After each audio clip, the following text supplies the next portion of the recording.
Hello everyone. Hai. Hai. Oke, welcome back to our channel. Jadi kali ini dengan saya Miss Rezu dan juga dengan Miss Firda. Miss Firda. Yeay. Jadi hari ini kita akan ya of course we will have another discussion. Kita akan melakukan sebuah diskusi kembali dan of course our focus will be about IELTS ya Miss ya. Yes. Jadi sebenarnya IELTS itu emang banyak beban harus ditanggung ya kalau dari IELTS itu ya misalnya kayak ada dari segi listening ada bebannya tersendiri, dari reading ada bebannya tersendiri, dari writing itu beban banget sih kalau menurut saya ya. Itu kenapa preparation itu penting ya, Miss Rezu ya? Penting sekali. Penting sekali karena selain memang modal yang dikeluarkan untuk tesnya juga kan lumayan itu Betul, tuh dapat betul banget. Xiaomi kayaknya dapat 1 gitu ya. Dan juga jadi kita kalau misalnya untuk having that test itu juga memang lebih baik kita prepare yang kayak our best gitu lah ya, our best dengan melakukan preparation. Nah, jadi untuk hari ini nih kita kebetulan akan ngomongin sebuah masalah yang mungkin almost everyone that come to our course itu masalahnya itu salah satunya di sini gitu, salah satu masalah yang mereka hadapi di sini dan masalah ini tuh akan sangat berpengaruh untuk nilai kita, especially ketika kita mau aim for higher band score ya, misalnya untuk band score yang lebih tinggi ini masalahnya tuh sangat krusial ya, yaitu hari ini kita akan fokus ke IELTS speaking dan masalahnya adalah tentang fluency atau kelancaran ya, Miss ya. Yeay! Ya, tentang fluency. Jadi mungkin yang belum tahu, fluency itu adalah kelancaran. Jadi itu adalah salah satu aspek dari penilaian IELTS speaking. Ya, jadi kita biasanya nama kategorinya adalah fluency and coherence ya. Benar ya, Miss ya? Betul. Betul. Pertama tuh kalau di band descriptor paling ujung. Paling ujung ya, kalau ada deskriptor yang public version tuh ya paling ujung di paling kanan. Paling kiri berarti ya kalau dari kita ya. Paling kiri, betul. Paling Kita kiri. ya. Kiri kita. Dan itu kadang-kadang kayak orang-orang tuh kayak, oh berarti harus ini, harus itu. Nah, itu yang akan kita bahas hari ini dengan Miss Firda, sebagai salah satu juga tutor IELTS kita, untuk membahas masalah ini gitu ya. Jadi pertama nih Miss, kita bahas pengalaman dulu kali ya. Jadi dari Miss Firda sendiri tuh ada nggak sih kayak pernah encounter teman-teman yang memang masalahnya di fluency saat les dengan Miss Firda? I think most of the students gitu ya, Miss Rezu ya. Jadi ketika mereka, apalagi kalau awal-awal preparation tuh, pasti masalah pertamanya di fluency. Entah mereka sudah punya basic knowledge tentang IELTS speaking atau belum. Gitu. Karena kan gimana pun juga, they're Indonesians, we live in Indonesia, dan tidak semua punya privilege untuk punya partner dalam praktek bicara secara naluriah, secara natural gitu. Jadi fluency itu pasti jadi masalah sih kalau di prep course. Betul, betul. Jadi memang mungkin ya seperti kita bilang ya, most of the student memang kadang-kadang walaupun mungkin bisa ada skill-nya ya, mungkin tapi most them ada permasalahan di fluency gitu ya. Mungkin bisa jelasin mungkin Miss permasalahan apa sih yang terdapat biasanya dalam fluency itu?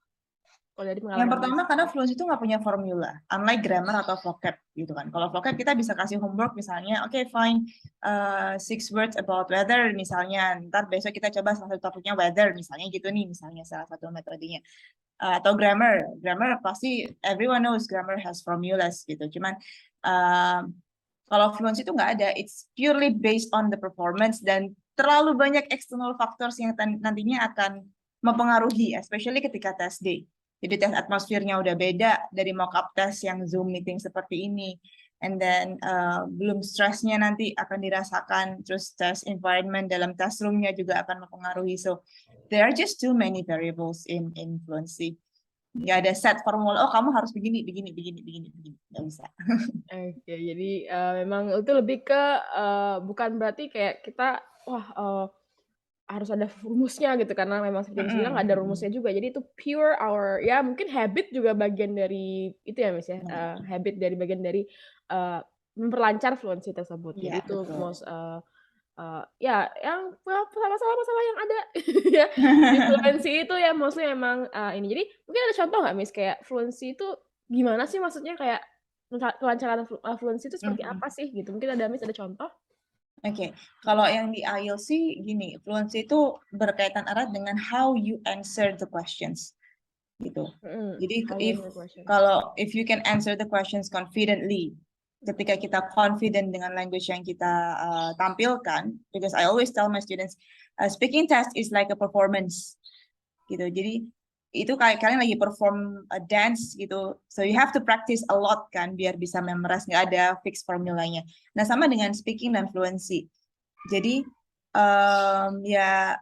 harus itu tadi harus di build up habitnya, benar kata Miss Rezu banget. Jadi harus dibangun kebiasaan agar bisa fluent.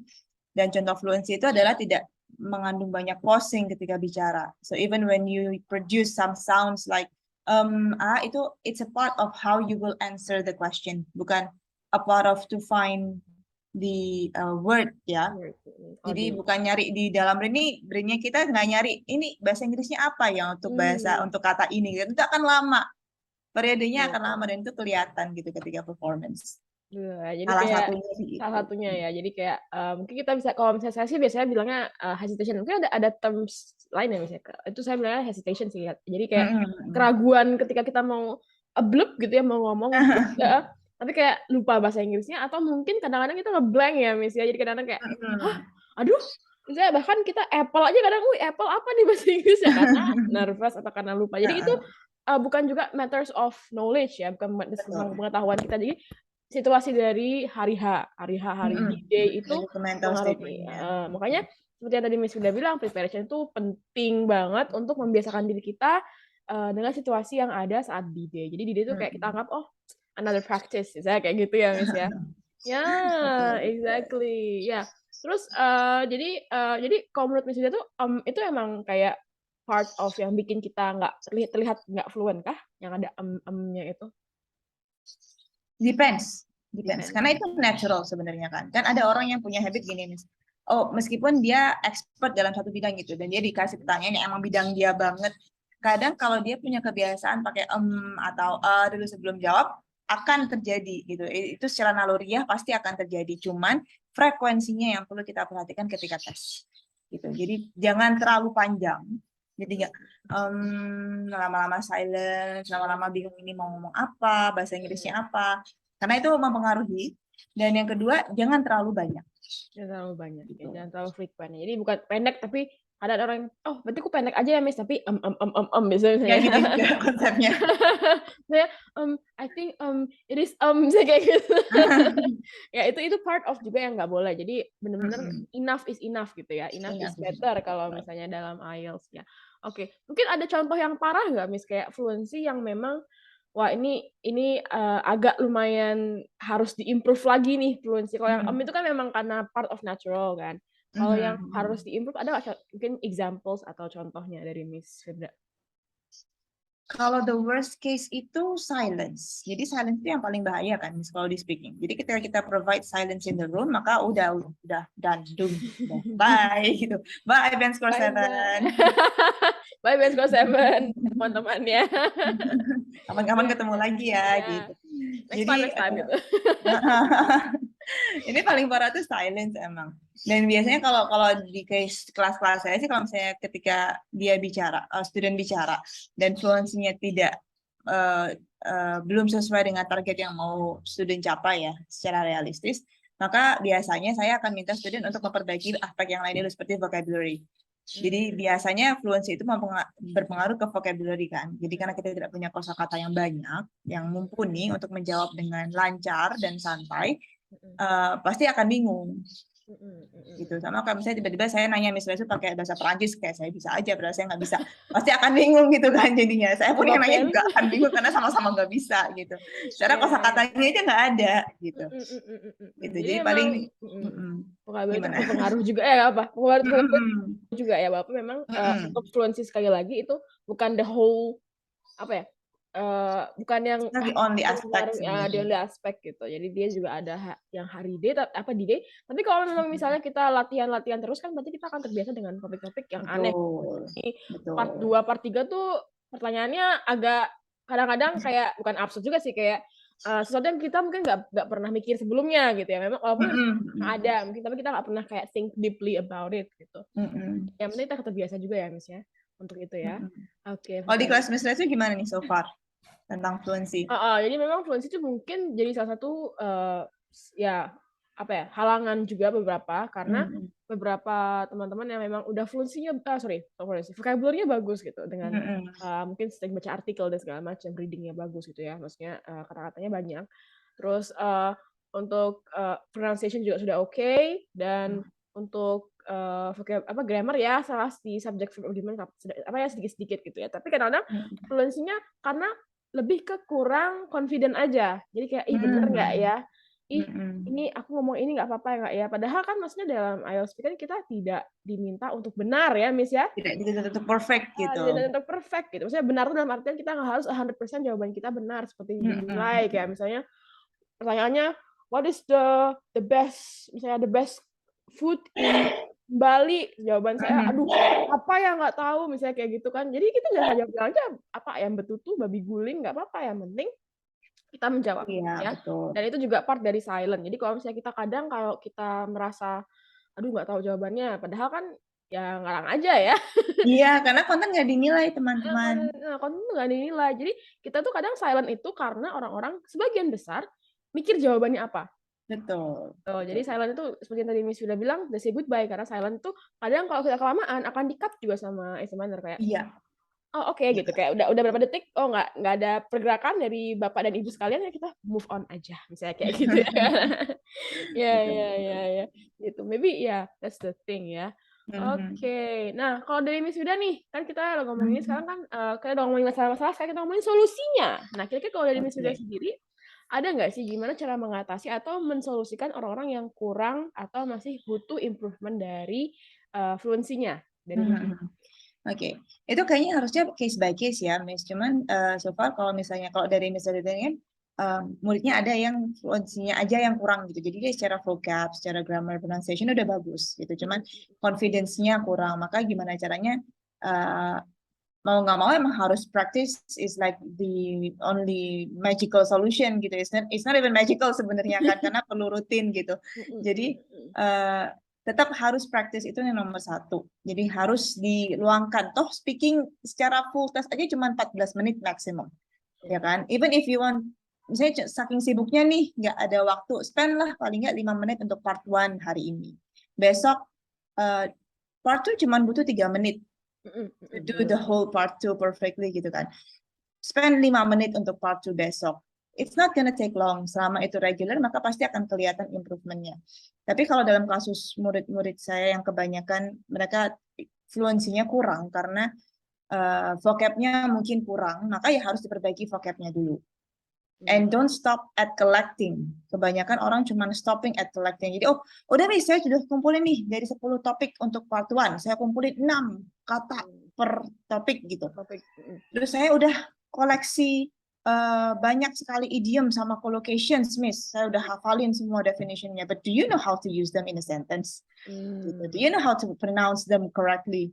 Do you know which word that needs more stress in a sentence? Nah, itu yang harus dilanjutkan ke situ juga. Nggak bisa stop at collecting. You're not a collector, you're a task taker gitu. Ya, exactly. Kita bukan mengkoleksi benda-benda ini ya.